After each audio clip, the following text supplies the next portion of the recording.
After marrying my arch nemesis, our days were spent at war in the office. Our nights were spent at war in the bedroom.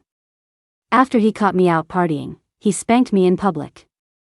I couldn't stand the humiliation, so the next day, I stormed into his office. In front of the entire company on a video call, I purred, "Honey, have you seen my lingerie?" The meeting came to a screeching halt. The music in the club was deafening, but around us, no one dared to speak. The cute younger guy I'd been talking to moments before had already been escorted out by William's men. William looked like he had rushed over from some important event, dressed to the nines in a sharp suit. "It's already 10:30. Shouldn't you be home?" His voice was low, laced with its usual calm. I swallowed hard. On any other night, we'd have already been in bed by now. When we got married, William laid down the law: be home by 10, in bed by 12. I told him I couldn't do it. He glanced at me, said nothing, and just tossed me a black card. No limit. You got it. I chirped immediately. But a midnight bedtime was practically a death sentence for me. "Does that mean we have to stop, halfway through?" I mumbled. William froze, clearly not expecting the question. He coughed twice, clearing his throat and clenching his fist. "That won't happen. I'll control myself." "Can you even control that?" I opened my mouth to argue, but he added, "And even if it did, I have a feeling you wouldn't want to stop." Damn it. Thankfully, it never came to that. William always managed to wrap things up right on schedule, before the clock struck 12. Then he'd pull me to bed. I was forced to endure a period of early nights and early mornings. I couldn't take it anymore. So, while William was on a business trip, I grabbed my bestie and went out for a wild night. And by wild, I mean we were planning to be home before midnight. But he came back early and caught me red-handed. William didn't say a word. Right there in front of my best friend, Zoe, he gave my butt a firm slap as punishment. The next day, Zoe texted me. "So, looks like you had some fun last night." Furious, I dragged her out again, purely out of spite. I had just gotten a cute guy's number. And that's when William showed up. I shrank into the back seat of the car like a scared little mouse. The silence in the car was terrifying. In the passenger seat, his assistant, Alexander, just shook his head at me. My heart sank. I was so screwed. "Starting tomorrow, you're coming to work at the company," Williams suddenly announced. What? Why? No way. Why should I have to work? What kind of socialite has a 9 to 5? Grandma said if you don't, she's cutting off your allowance. That bastard. William had even managed to charm my own grandmother. Fine. What would I even do? Besides spending money, I was useless. William closed the file in his lap and rubbed his temples. You can be my secretary. Secretary? With our relationship, he wanted me to be his secretary? Was this the kind of secretary I was thinking of? My eyes lit up. Are we talking legit, or? You were hoping for something less than legit? He shot back a cool glance. I didn't realize you had such lofty ambitions. I caught the sarcasm in his tone. The second the car stopped, I stormed out and slammed the door to my room with a loud bang. Outside, by the car, Alexander asked, "The secretarial pool is full. Should I make room for her?" William paused on his way inside and turned to Alexander. Did you really think I was making her work? She doesn't need a job, William continued, walking into the house.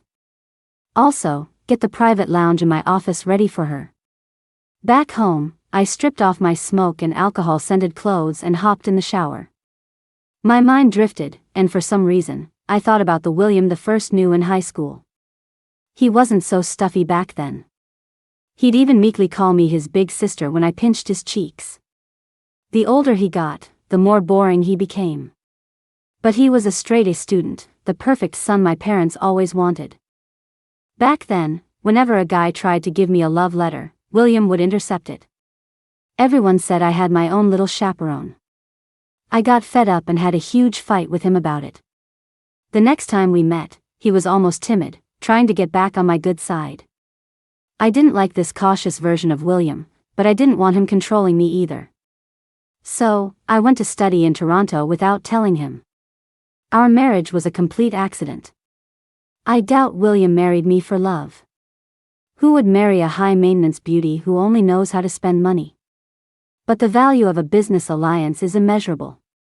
As for feelings, money is more important. Stepping out of the bath, I saw the lingerie laid out on the shelf. An idea sparked.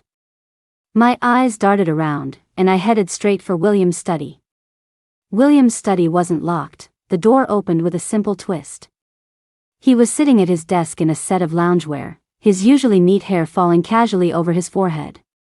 He didn't stop talking when I came in, but his eyes lingered on me for a moment.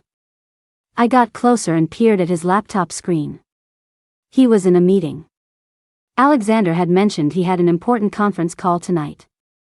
I'll be leading the team on the business trip next week. I need every department's report submitted to Alexander by then. William was laser-focused when he worked, not paying much attention as I snooped around his study.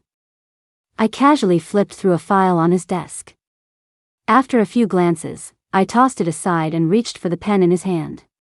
Don't move. William's sharp voice cut through the presentation on the call. The person speaking instinctively asked, "What?" William rubbed his temples. "Nothing. Continue." I pushed my luck, my fingertips slowly tracing the back of his hand, creeping upwards. Just as my hand was about to enter the frame of the camera, William shot me a warning look. I raised an eyebrow. "You think last night is over? You really think I'd let you off that easy?" Just as the speaker was wrapping up and William was about to talk, I made my move. I stared right at him and said in a deliberately provocative, syrupy sweet voice, "Honey, have you seen my lingerie?" The other end went dead silent. The conference call fell into a stunned hush. William being William, he actually managed to finish the meeting. But the next morning, I found myself staring at a set of lingerie laid out by the bed. White lace. I put it on, found the perfect angle, and sent him a picture. The white strap was just barely visible. "Like what you see, honey?" I got his reply when I arrived at the company building. I opened my phone to a single, short line. "William, 100,000 has been transferred to your account." Ooh, totally worth it. The receptionist escorted me to the private elevator, taking me straight to the 27th floor, the executive offices. She only left after Alexander came to meet me. "So, Alexander, where's my desk?" I looked around but didn't see any new furniture. Just a few secretaries beaming at me like I was the sun. I smiled and waved back. The young crew here was pretty cute. "The boss said he'll be arranging your work personally," Alexander explained, pushing open the office door and pointing to a spot not far from William's desk. "That's your station." I nodded. "Where is he?" "He's in a meeting. He said you could hang out in the office for a bit." I'd been in William's office plenty of times. The game controller I'd left behind last time was still on the shelf behind his desk. The novel I was halfway through was sitting right where I'd left it. For the rest of the afternoon, I played, napped, and ate in his office. William came back once. He saw me lying on the sofa eating chips and used getting a glass of water as an excuse to sneak over and steal a kiss. Then he grabbed a file and left again. I decided to wander around the company and ended up in one of the departments. "Tina?" Someone called out. "It really is you." I thought I was seeing things. The voice was cheerful. I spun around. It was the cute younger guy from the bar, Calvin. His eyes were sparkling. I squinted at his name tag. "Calvin?" "That's me," he said, then scratched his head sheepishly. "Sorry about the other night. I couldn't really help you out." "Are you okay?" "I'm fine," I waved it off. "By the way, what are you doing here?" Calvin explained, "My dad set me up with a job here." He pulled something out of his pocket and stuffed it into my hand. I have a car race next week. I wanted to give you this the other night. You should come if you have time. Before I could refuse, Calvin dashed off. I had no choice but to take the ticket back with me. But the moment I saw William in the office, I instinctively shoved my hand into my pocket. William, it's so boring here. His fingers flew across the keyboard, the screen reflecting off his glasses. This office is practically your playground. How can you be bored? I rubbed my nose guiltily. The novel I was reading was still lying open on the rug. My game character was frozen mid-air. Well, you don't give me any work to do. It's not as comfortable playing here as it is at home, I muttered, stamping my foot in mock protest. William looked up. There's an invitation on the second shelf to your left. And? What did that have to do with me? William hit the last key with a decisive tap. You're coming with me to a banquet tomorrow night. Before I could protest, he added, that's your job. The no died in my throat. For the money, I'll endure. William closed his laptop, stood up, and grabbed his suit jacket. He crooked his other arm and nodded at me. Let's go. I was still wallowing in my misery. Go where? William smiled, patting my head as he passed. I'm taking you out to dinner. The banquet was a corporate networking event. Most of the attendees were people in the business. The married guys brought their wives, the single ones had plenty of company. Soon after we arrived, people started flocking to William. I was bored listening to their shop talk and didn't want him stuck with me. Go on, go talk to them. William squeezed my fingers and leaned in close to my ear. There are desserts over there. If you get tired, just wait for me there. I wasn't really paying attention to what he was saying. His breath was too warm against my ear, making the side of my neck tingle. I flinched slightly and nodded vaguely. I know. A man nearby joked, Mr. and Mrs. White are so affectionate. My wife and I just fight whenever we see each other.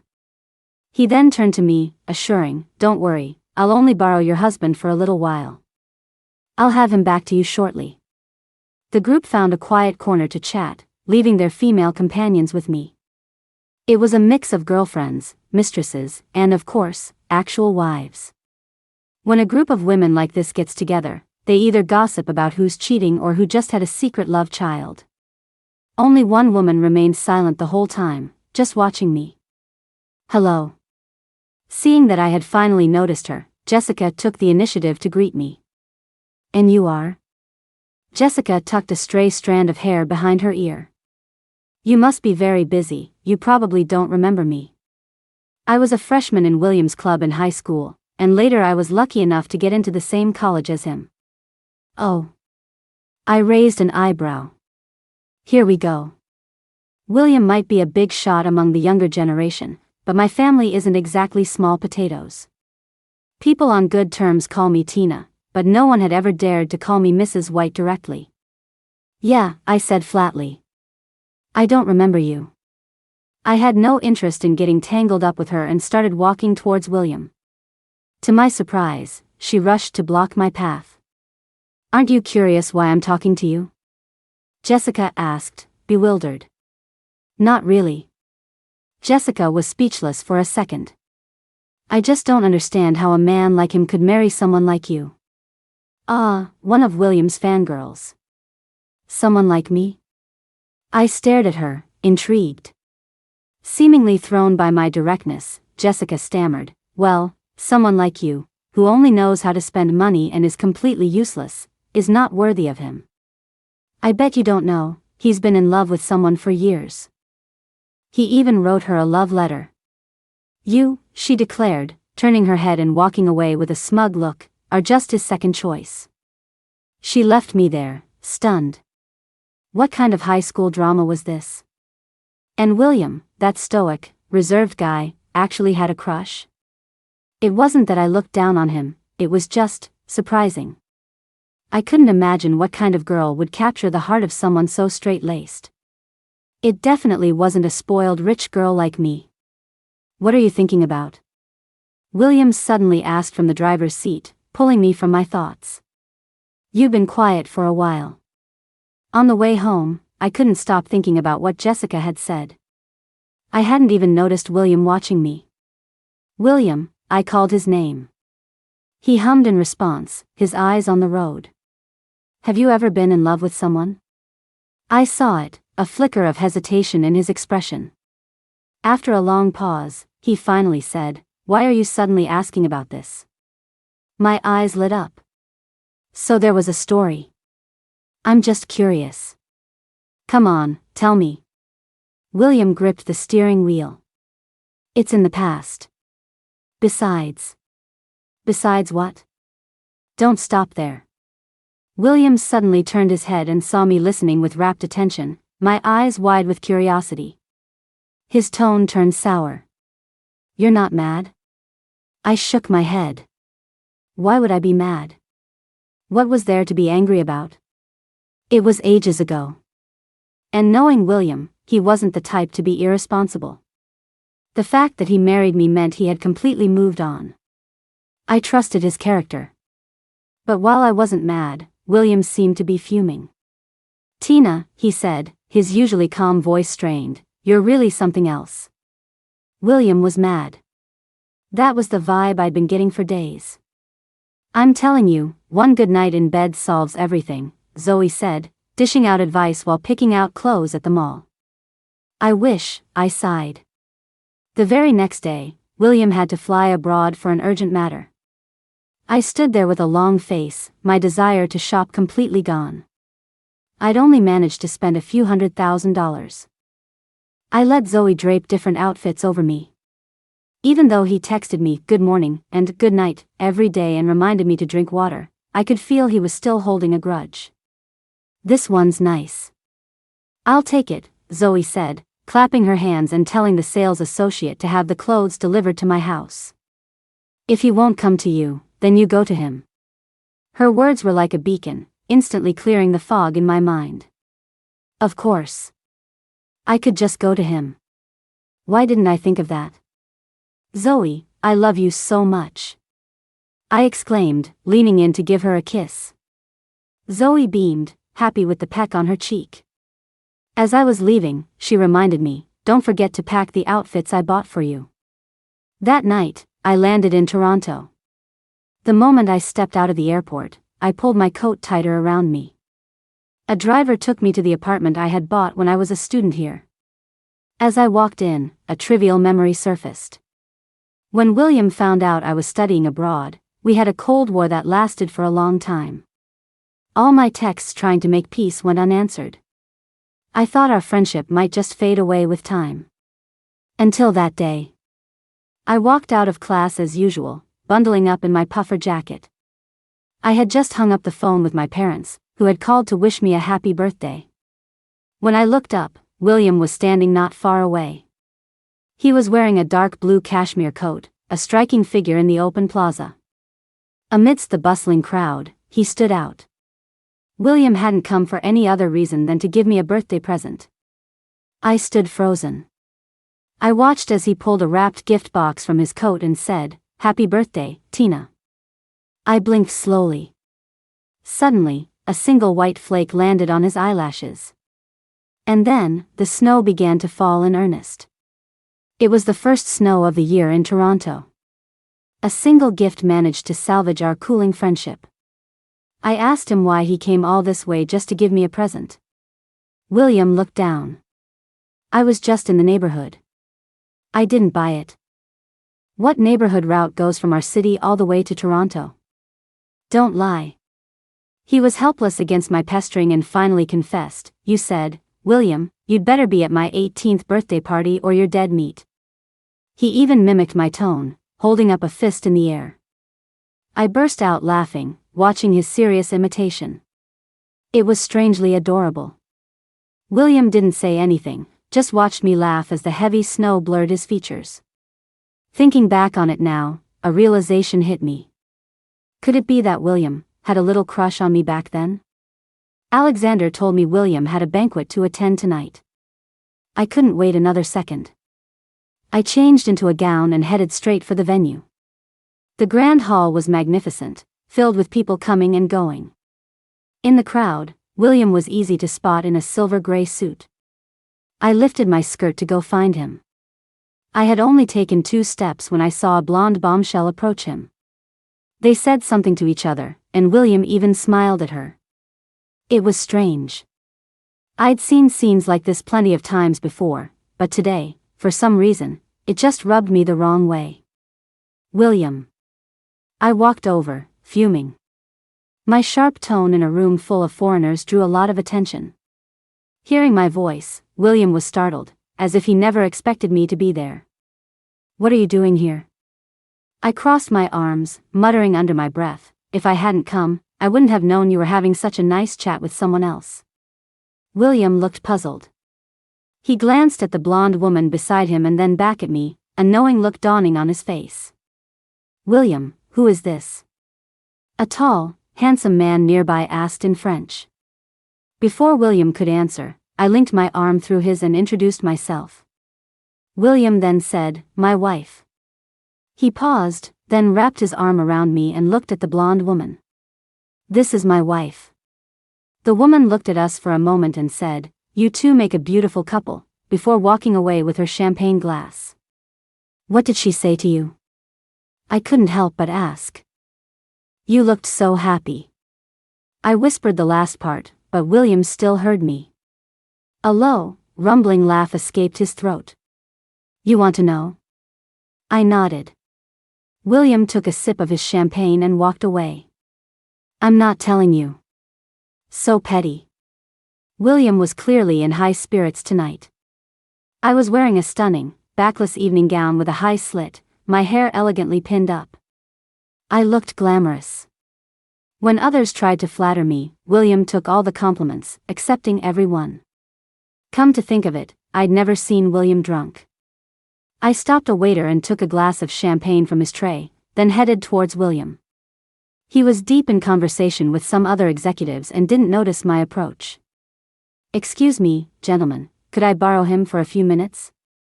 I asked with a radiant smile. They all laughed and teased William a bit, which he took in stride. Once they left, the smile on his face slowly faded. He turned to me with a neutral expression. What now? I swirled the wine in my glass. Drink it.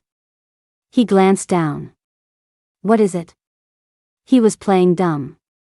I held up the glass. A love potion. Dare you? William looked at the mischievous woman in front of him, so full of life and charm. He suddenly grabbed my wrist. I tried to pull back instinctively, but he held firm. I watched, helpless, as he brought my hand up to his lips, his mouth touching the rim of the glass. Holding my hand, he tilted his head back, the liquid sliding down his throat. His eyes never left mine. If I drink this, you're the one who'll have to deal with the consequences. After drinking it, William knew I was just messing with him. But he seemed to be enjoying it. By the end of the night, William had had quite a bit to drink. As soon as the banquet ended, William took me back to the hotel.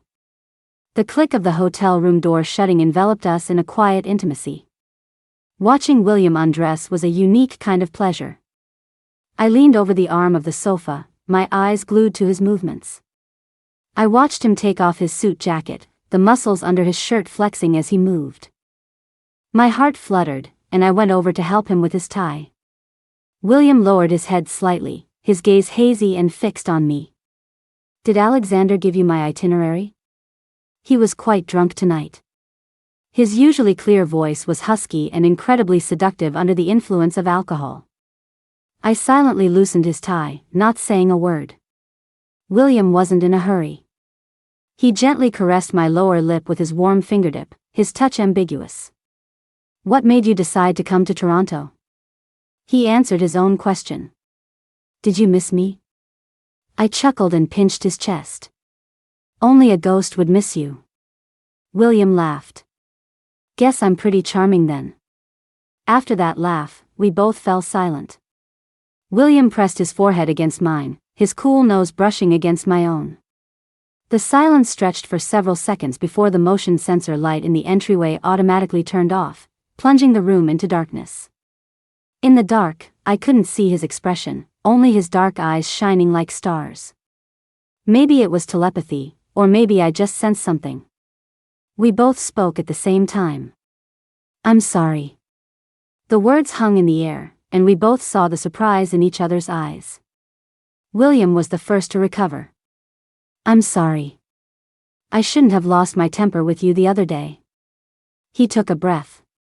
"I wanted to apologize, but you were sleeping so soundly, I didn't want to wake you." His words made me feel a little shy. Actually, I was also, MMPH. Before I could finish, William leaned down and captured my lips. I was forced to tilt my head back to accept his kiss. My breathing was all wrong. The quiet night was filled with the soft, suggestive sound of rustling fabric. In a hazy, dreamlike state, I thought I heard him sigh. "I'm always making you unhappy." At that moment, I couldn't respond. I could only repeat in my mind. "No, you don't always make me angry." "You don't, William." After returning from Toronto, my relationship with William took a huge leap forward. We both tacitly avoided talking about the real reason for our fight that night. But something was still bugging me. Who was William in love with back then? Was he controlling my life while still carrying a torch for another girl? When I told Zoe, she just shrugged. "So, go find out." I thought she had a point. That night, I called a meeting with William's closest friends. In the private room. "Tina, what's the rush? Why'd you call us all here?" Leo drawled, lounging on the sofa until Logan kicked him, forcing him to sit up. "Yeah, and just the three of us," Jake added. "William would kill us if he found out. We had all grown up together. If William wouldn't tell anyone else, they would definitely know." I immediately put my hands together, begging them with all the sincerity I could muster to tell me who William had a crush on in high school. But when they heard my question, they just looked at each other. I knew right away they knew everything. "Come on, guys, just tell me." Logan frowned, hesitating. "William still hasn't told you?" I shook my head. "Then you should wait for him to tell you himself," Leo said, standing up. "If he finds out we told you, he'll literally murder me." Jake patted my shoulder and said casually, "I seem to remember William likes to hide things in his books." My eyes lit up. I grabbed my purse and rushed out, ready to head home. Jake yelled after me, "There's a new racing club that opened up in North City. I'll take you there next time." "Got it." I yelled back without turning around. I was sprawled on the floor of the study, surrounded by open books. Panting, I muttered, I hope Jake wasn't lying to me. Just as I was about to continue my search, the phone in the study rang. It was William. He said there was a file in a desk drawer and asked me to bring it to the office. I opened the drawer and found the file. As I stood up, my eyes fell on a copy of Pride and Prejudice lying underneath. On a whim, I picked it up. The next second, a letter tucked between the cover and the title page slid out and fell to the floor. I found it. I opened the envelope. The handwriting was strong and forceful, unmistakably William's. But when I saw the name at the top, I was floored. How could it be my name? I read the letter over and over, confirming it was definitely written to me. It was signed with William's name. But why would he write me a love letter? And judging by the date, it was from the summer after our junior year of high school. Was he planning to confess to me back then? My brain was a tangled mess. I ended up avoiding William for the next few days. I even bailed on a shopping trip with Zoe. Finally, Jake had to come to my house and practically drag me to the racing club. You promised. Don't even think about backing out now. Oh, by the way, your husband's here too. Let me see, over there. I instinctively followed his finger. The huge venue was bustling with people. Staff were doing final checks. William was standing by a car, dressed in a fiery red racing suit. His short hair was slicked back, revealing his sharp, handsome features. Without his usual black suit, he looked younger, more alive, and utterly captivating. He must have a sixth sense for being watched. A few seconds later, William looked over. Our eyes met. He raised a hand and beckoned me over with a flick of his fingers, silently saying, "Come here." Leo teased him, "So that's why you're dressed so flashy today." Leo nudged him with his elbow. "Hey, she asked us about it the other day." "You're still not going to tell her?" William stared straight ahead, his lips barely moving. "I have a plan." Leo clicked his tongue. "We white men really are a bunch of stoics. Looks like I'll have to let you take first place today, bro." William shot him a look and said flatly, "You weren't going to win anyway." "The hell? What are you two so happy about?" I asked, interrupting them. Leo looked up at the sky. "We were just discussing how bright a peacock's feathers are." William kicked his leg. "Cut the crap." Leo scurried away, leaving me and William in silence. Ever since I found out he might have liked me for a long time, I couldn't help but see a world of unspoken emotion in his eyes whenever we looked at each other. Suddenly, he grabbed my shoulders and turned me to the side. "See that spot over there?" "Yeah." "What about it?" William's voice was a low murmur in my ear. "Wait for your husband there later." He paused, then added, "To take first place." The roar of engines filled the racetrack.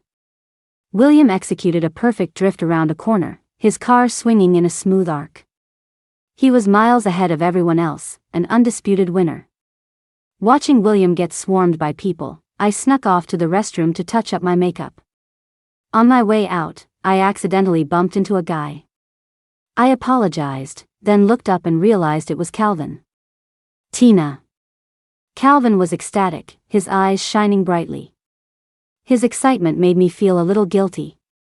I had no idea which trash can I'd tossed his ticket into.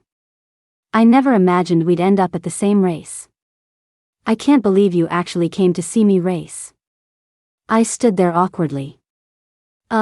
Well, I'm actually here to see my husband race." Calvin's smile vanished. He just let out a small "oh." His mood dropped. "But didn't you say he was bossy and boring, and that besides his face, oh, and that, he was totally useless?" I wanted to cover my face and run. If I'd known this would happen, I never would have said those things in anger. I forced a laugh, trying to think of an escape route. Just then, Jake's head popped out from the men's room. I didn't hear anything. Can I come out now?"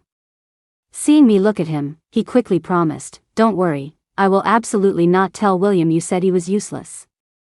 Jake grinned. "Though, it looks like I don't need to now." He nudged his chin towards the space behind me. The White brothers, William and Leo, were leaning against the wall with their arms crossed. I had no idea how long they'd been there. William, especially, had a faint, unsettling smile on his face. It was the calm before the storm. I had a very bad feeling about this. Leo glanced between us, then stepped forward and grabbed both Calvin and Jake by the collar. "Off you go." And just like that, he dragged them away. William advanced on me, step by step. "Bossy, am I? Boring? Only my face is good looking. When he got to the last one, he laughed, but it was a laugh filled with anger. "Useless?" He backed me into a corner, his demeanor uncharacteristically forceful. "Tell me, what else did you say about me?" I immediately raised a hand to swear my innocence. "Nothing else, I promise." William's gaze was heavy. "Liar." I opened my mouth, the image of the love letter flashing in my mind. My eyes darted around. Actually, now that I think about it, I did say something else. Instead of retreating, I advanced, turning the tables on him. I said William is a coward. A hint of confusion flickered in his eyes. I stared straight at him, not wanting to miss a single change in his expression. I kept moving forward. I said William doesn't have the guts to admit he likes me. As expected, William's body went rigid.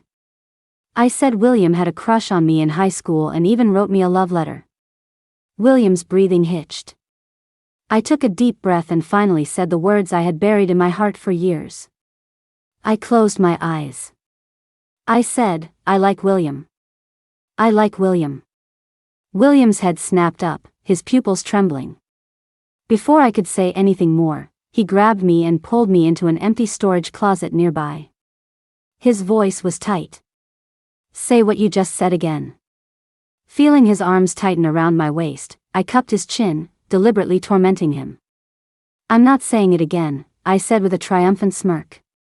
William nuzzled into my palm, kissing it softly. Please say it again, Tina. Please, Tina. Tina. He rolled my name on his tongue, the sound soft and lingering. Foul. That's a foul. I cupped his face with both hands, squishing his cheeks. William looked at me, dazed. This is the last time, so listen carefully. I, Tina, like you. I like you, William White. William blinked, and then he started to cry. To be honest, I'd rarely seen William cry in all the years I'd known him. And he wasn't saying anything, just letting the tears fall. It made my heart ache. That night, William proved to me, in very practical terms, whether he was useless or not. Whenever I tried to squirm away, William's mood would plummet. And seeing that handsome face look so vulnerable in front of me, I couldn't resist. I couldn't help it. I'm a sucker for a handsome man. I couldn't bring myself to hurt his feelings. Okay, I'd soothe him. Let's do it. Lying in bed, William was holding my hand, fiddling with it. I opened my eyes, exhausted. Why aren't you asleep yet? William tucked the covers around me. You sleep first. He then got out of bed and went to do something. When a warm body settled back next to me, I glanced at my phone. The time read, 11:59 p.m. This man, he was just too adorable. The next morning when I woke up, my phone had exploded with notifications. Zoe had sent a barrage of messages. OMG, you two finally got your happily ever after. Hello? No intermission? Oi, text back. Okay, it's midnight. Guess I'll have to wait till tomorrow. I wondered how she knew. Zoe replied quickly, your man can't keep a secret. The whole social circle probably knows by now. Oh, and check your social media. There's a surprise. Her message piqued my curiosity. I couldn't wait. I quickly logged into my social media account. William's account was verified and usually just posted official company announcements. It was mostly managed by his secretary. But last night, he posted something completely out of character. William White v. She said she likes me too. He had attached a photo. It was a picture of a man's hand holding a smaller one. Their hands were intertwined, and the diamond ring in the center of the shot was blindingly bright. Normally, no one pays attention to the accounts of corporate CEOs. But a bunch of meme accounts had picked it up, making edits of William's post and even finding old photos of us from high school. The video went viral, and tons of netizens were shipping us like crazy. Childhood sweethearts. This is the real life, from school uniforms to wedding gowns story. I swear, this is the last time I'll get this invested in a real couple. Arranged marriage, childhood sweethearts, first love, white moonlight, this is the content I want from now on. Not only that, William had posted it on every social media platform. On my feed, I saw likes from tons of mutual friends. Leo White, have you had enough? You even posted it in the high school alumni group chat. Jake Young, don't say I'm not a good friend. My wedding gift is on its way. Put it on Leo's tab. There were also lots of comments from old high school classmates. But William hadn't replied to a single one. I thought about it and gave his post a like. Just as I put my phone down, William, who had woken up at some point, wrapped his arms around me. You're awake. I nudged him. It's so late. Why aren't you up yet? This isn't like you. William said, "Can't I take a break?" I teased, "If you don't go to work, who's going to support me?" William's smile widened. "Don't worry, honey. Even if I don't work for the rest of my life, my assets are more than enough to take care of you." "Is that so?" I asked playfully. "The boss doesn't have to work, but doesn't the secretary still have a job to do?" William grabbed his phone and tapped the screen a few times. A new message appeared in the company group chat. William White, 3-day vacation for everyone. Double pay. William put his phone down and leaned in closer. The secretary has to work. But the boss's wife doesn't. My eyes widened, shocked by his audacity. The next second, he was on top of me. William's epilogue. The first time I saw Tina, she was 5, and I was 4.5. She was the only daughter of the Green family, a little tyrant from birth. The first time we met, she pinched my cheeks and made me call her Big Sis. Under her tyranny, I could only lisp, "Big Sish." She was delighted to have me as her little follower. My parents were very strict with me. Besides school, I had lessons for horseback riding, painting, violin, whatever other kids were learning, I had to learn more. The most relaxing time of my week was playing with her. She would always pinch my cheeks and call me a little old man. The truth is, I wasn't boring at all. I just became tongue-tied and clumsy whenever I saw her. Later, when guys started giving her love letters, I was furious. But I had no right to stop them. So I had to use her parents as an excuse. I never thought that would be the beginning of our separation. I had planned to give her that love letter on her 18th birthday. But she left for another country without a word. I thought she hated me. On the day I flew to Toronto, I actually had the letter with me, it was in my pocket. But the moment I saw her, I lost my nerve. Tina complained that it took me so long to visit her. The truth is, I had flown over to see her secretly many times. How else would I have known her class schedule so perfectly? But back then, she wasn't paying much attention to me. Even the arranged marriage that she thought was forced on her, was something I begged for. Luckily, she agreed. She doesn't hate me. She likes me too. Luckily, we have a long time ahead of us.